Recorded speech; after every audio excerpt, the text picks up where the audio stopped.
Eu conheço uma galera que parece, não dá pra afirmar, mas parece que o cara se sente libertado pela certeza.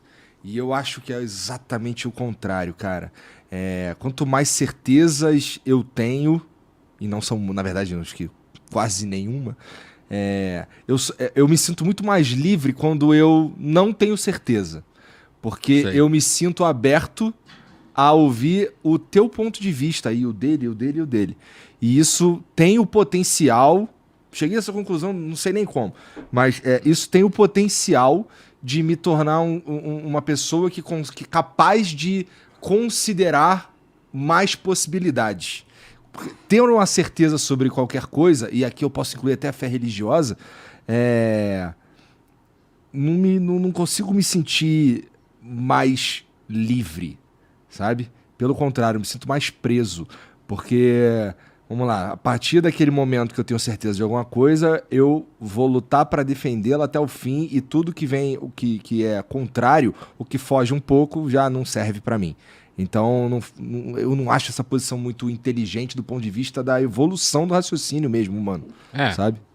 porque você não consegue experimentar, né? Cara, Experimentar, eu digo, a ação de uma ideia na sua cabeça. a possibilidade de que talvez aquilo ali não seja verdade. Ó, de vez em quando vem uns religiosos aqui, pastores, ou sei Ah, lá. é? Vem uns caras aqui. E aí sempre rola uma parada que não é tão na cara, talvez não seja nem a intenção deles, mas eu me sinto meio numa posição de, putz, cara, eu acho que esse cara tá tentando me converter. E assim, cara, eu vou te falar de coração, eu queria, porque não sei, cara, eu acho que a gente saber o que acontece depois que morre, com toda essa certeza que eles têm, parece ser libertador. Só que, pô, pra mim, não é uma. Eu não consigo fazer isso de mentirinha, sabe? Sei. E eu consigo imaginar e eu consigo propor, inclusive, situações ou cenários que talvez aquilo ali não seja verdade, sabe? Eu consigo imaginar uma realidade que aquilo não é verdade. Só de imaginar essa realidade, eu acho que isso me impede de ser, por exemplo, um cristão de verdade, sabe? Ainda que exista a racionalidade, fala-se muito sobre isso no meio cristão hoje, da fé racional e tal. Sei. Mas eu não consigo atingir isso, porque toda vez eu consigo. Não é nem checkmate, mas pôr em xeque Sei. alguma coisa. E esse cheque é suficiente pra não me sentir à vontade de, sabe, embarcar nessa. A religião, a fé, ainda que algumas pessoas tenham uma fé, um tipo de fé que pode encantar a vida, né? No sentido de pessoas que você vê que são movidas por uma fé gigantesca e escrevem livros maravilhosos e que até fazem bem quando você lê. Filósofos, Certo? inclusive, né? Tem figuras assim. Agora, a fé, a religião em geral, ela é de alguma forma facilmente posta em xeque. Facilmente. Facilmente posta em xeque. O que não implica, necessariamente, que o fato de você pô-la em xeque no plano racional, que a pessoa vai perder a fé. Sim, sim. Afinal, a fé é o contrário disso que você está propondo. Fé é acreditar ainda que você não saiba. Na verdade, é basicamente isso. Por isso que muitos cristãos dizem e têm dito ao longo da história de que fé é uma questão de graça. Tem uma famosa passagem de um filósofo do século XVII chamado Blaise Pascal, francês. Como é que tu lembra esse nome todo, cara? É meio que teu trabalho, né? É isso aí, você já respondeu. Vai lá, Eu vivo continua. no meio disso o tempo inteiro, né? Lendo esses caras, escrevendo livros sobre eles e tal. Eu escrevi 2 livros sobre esse cara, especificamente, esse cara. Por que ele é tão encantador? Deve ter a ver com o que você vai falar agora. Então, tem a ver com uma série de coisas a minha história de estudar filosofia e me interessar pela filosofia e tal. Eu cheguei na faculdade de filosofia com 25 anos. Não, 24? Sei lá, alguma coisa assim. Porque eu tinha vindo de 5 anos de medicina, né? Aham. Quer dizer, parei no meio, tranquei, fui pro kibbutz, voltei. Teve esse, digamos, Teve um essa professor que brecha te no falou meio. umas paradas que você viu que aquela ali não era tua parte, tua Isso aí, parada. Eu exatamente. lembro. O professor me falou isso. Então eu cheguei e já não era moleque na faculdade de filosofia. Então isso faz, quer dizer, moleque em relação a quem estava com 18 anos, né? Eu já estava com 25 e tinha um filho, né? Era casado, isso muda, você é casado. Sou. Né? Tem Duas filhas, meninas, é. não é? Eu lembro das suas filhas. Então, assim, isso já muda um pouco a percepção da realidade, né? Com certeza, Né? profundamente. Profundamente. Então, assim, mas esse cara que era matemático também, teólogo, ele tem um famoso, ele escreve em fragmentos, né? Ninguém sabe se ele cortava, enfim, outra história. Mas chegou até nós fragmentos.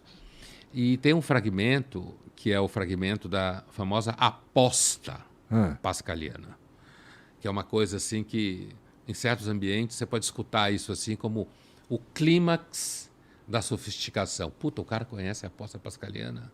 Né? Vou usar isso, então. Eu vou, Fala com meus isso que vai óculos. pegar bem. Vou botar uns óculos põe e óculos e fala aposta isso. pascaliana. Mas você tem que lembrar o que é. Eu vou dizer agora Tá bom, o que tá é. bom. Né? Farei esforço. A aposta pascaliana, ele, Pascal, que era um cristão convicto, né? Ele imagina um sujeito que não acredita em Deus, o que a gente chamaria hoje de ateu, naquele contexto dele lá se chamava de libertino, né? E ele imagina esse cara e ele imagina tentando explicar para esse cara que em termos de probabilidade é melhor acreditar em Deus. Tá. Pascal é um dos fundadores do cálculo de probabilidades. Tá. Era De certa matemático. forma, eu concordo. Então, aí ele vai falar assim, veja bem, se você apostar que Deus não existe e você morrer e ele não existir, tá 0-0. Né? Mas se ele existir, tá fudido. Se você apostar que ele existe e ele existir, cara, estourou. Investimento eterno na felicidade, seja lá o que for. Agora, se você apostar que ele não existe e ele existir, você se fudeu. Total. Né? Porque você vai chegar Porque lá... aí existe inferno, existe essa porra aí ele toda, vai se dizer, fudeu.